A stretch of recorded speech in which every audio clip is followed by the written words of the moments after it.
everyone, and welcome to lesson number 21.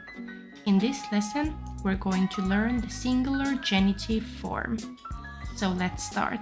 Listen and repeat after me. Minun, Mine, sinun, yours, hänen, his, hers, sen, its, meidän, ours, teidän, yours,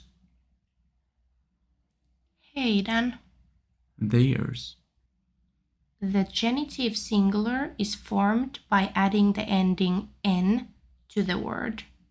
Let's look at some examples. Minun talo. My house, Talon ikkuna. house's window, Sinun kissa. your cat, Kissan turkki. cat's fur,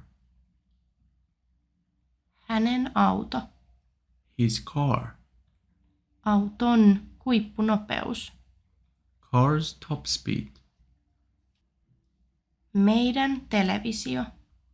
our television, Television antenni.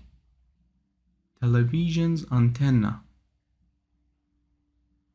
Teidän laiva. your ship, Laivan purje. ship's sail, Heidän kitara. their guitar, Kitaran kieli. guitar's string. Now it's your turn. Pause the video and translate the sentences into Finnish.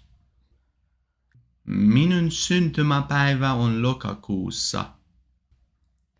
Hänen auto on nopea ja auton huippunopeus on 200 kilometriä per tunti.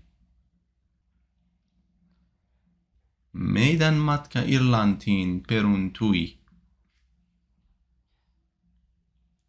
Tuo musta kitara on heidän.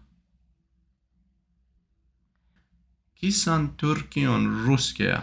Sen turkki on myös todella pehmeä. Kiitos! See you in the next lesson!